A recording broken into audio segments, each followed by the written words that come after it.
Hello everyone, welcome to Power Digital Recharge.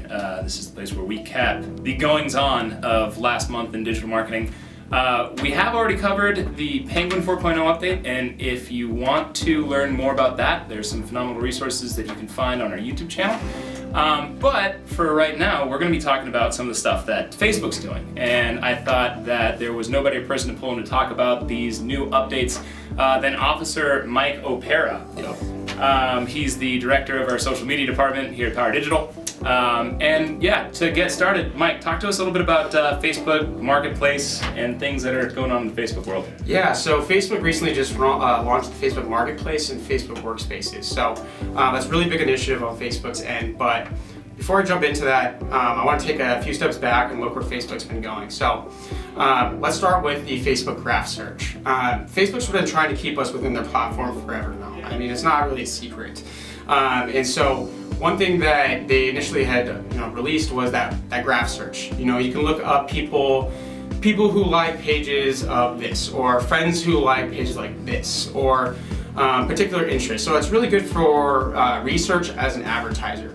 But what's cool is that for personal use, you can look up information about your friends as well. And that's why, I think that Facebook didn't necessarily do the best job rolling that feature out to the consumers, because I think there's some cool things you can look for there. Now, with that said, that's kind of like one thing I'm looking at where they're trying to keep us on the platform. Let's look at another thing, the Facebook Instant Articles. Facebook launched the Instant Articles for publishers that, are consistently pushing traffic to their content. And so, what's really great about the Instant Article is that essentially it's an app. You create like a mirror of your page and you look at your app views. But what's great about it loads instantly with Facebook's platform. And so Facebook's trying to show you the best user experience possible. And Instant Articles, because it loads literally instant, it shows you a great experience. Me as someone that's just a consumer on Facebook, when I go through my newsfeed and I see other advertisers, or not really advertisers, but publishers not using Instant Articles, I'm almost disappointed because I have to wait to load. And I think that as more publishers jump on, it's going to be more disappointing for users that don't have Instant Articles, and that was really brilliant of Facebook to create. So that's one way they kept us in their platform. The next thing I would take a look at is the Facebook lead gen ads. Now, typically a conversion funnel would look at us driving traffic directly to a landing page or something along those lines. Now, Facebook doesn't get much value there because they want to keep us in the platform, right? And so now with the lead gen ad, it's really powerful because you can just click a button and it auto-populates your information with that Facebook has.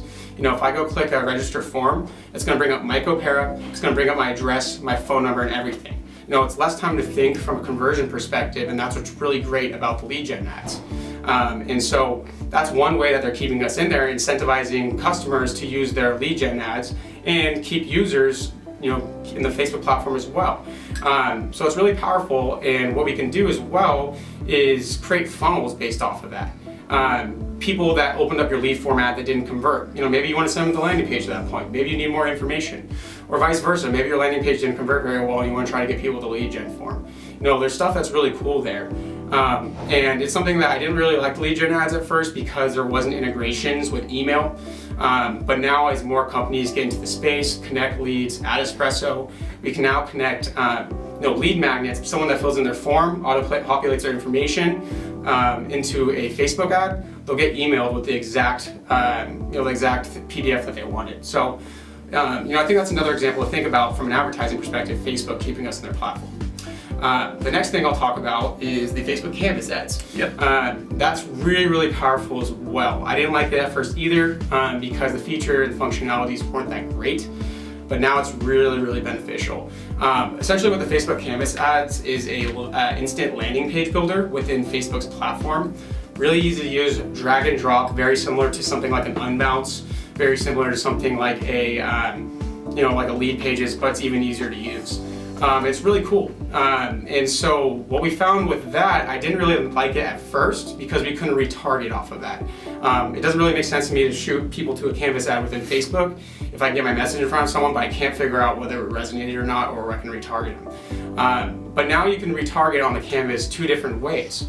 There's one, people that clicked into your canvas, and that's that landing page. Imagine you're in Facebook, you see an ad, you click in, and then you get an instant landing page that loads within Facebook. You're going to see that message. It's pretty cool. And so for me as an advertiser, it doesn't matter as much for me to get a link click. If I can get a cost per click and someone to click on my canvas ad, I know I got my message in front of them. I'm measuring cost per clicks, not link clicks as closely.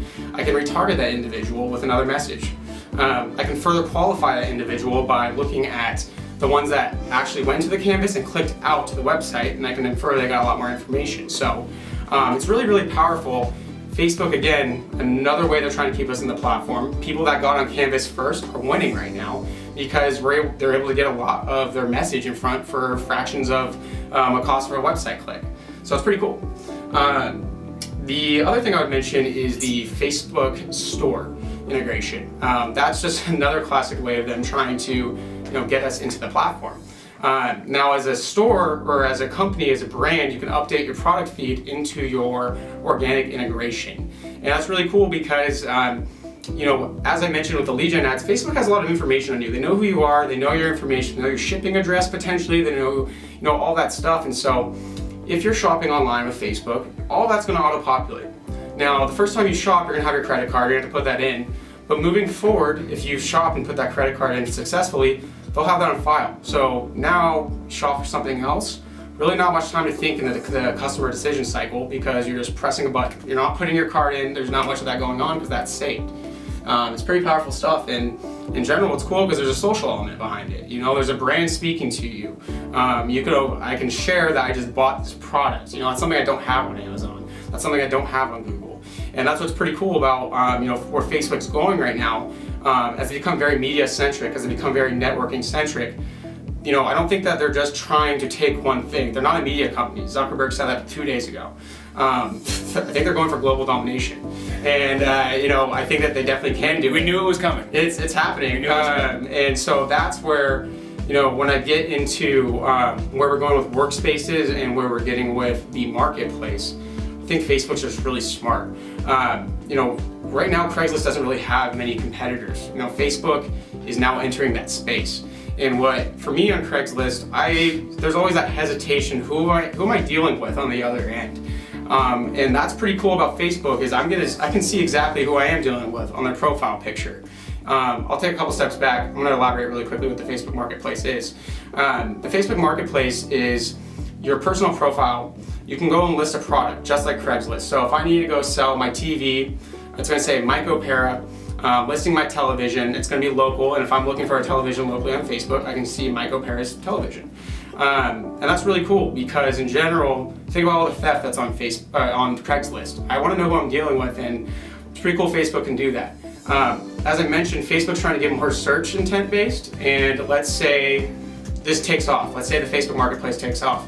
That's an advertising opportunity for Facebook. I'm sure they're thinking about that right now.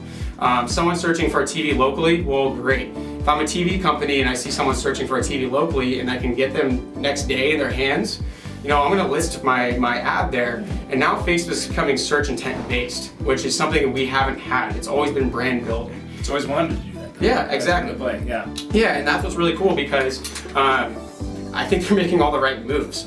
And so that's really cool. So that's one area, and think about that. I really think the long term it's going to be an advertising play. Whether it is or not, I don't know, but I think it will be. And then Facebook Workplaces is a new project management system that's really cool.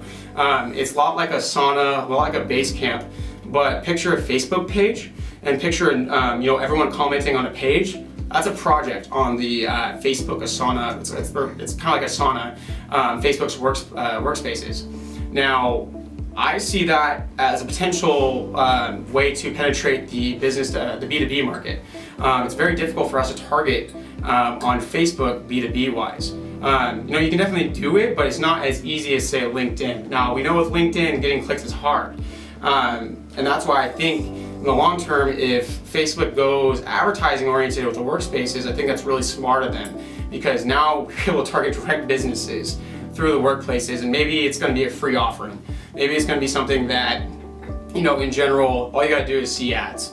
But maybe if you're a company that just doesn't want to see ads, you can pay for a premium, whatever it might be. But I think it's a new option that businesses have now that we didn't have before. It's really cool. And we think about the long-term options of Facebook, you know, really I think it's going to be a play for us to have more improved advertising down the line. You know, in turn improving the just improving the process as well. I mean, like if Craigslist, if Facebook's actually going to do a good job of making that social Craigslist, I'll use that. So I mean, I think it's really a win-win, and I think that Facebook's vision is serving the most relevant ad at the right time, and you know, as the platform matures, we'll see that. Nice, awesome. So basically, in summary, going after world domination, I feel like Google's pretty much right there with them. Yep. Typical battle, because right? he's insecure because he does Google. So. Yeah, I'm pretty much an AdWords guy, so Yeah. I'm feeling a little threatened. Yep. Right on. Well, Mike, thanks for taking the time. That's a lot of new stuff going on Facebook, both strategically and also just from basically products coming out. And if you are not marketing correctly in social media, Click the CTA below. There's no CTA below. Michael Parra will probably write you a ticket this weekend, so be on your toes. And if you have any questions, please reach out. We're at contact@powerdigitalmarketing.com. Thanks, everyone.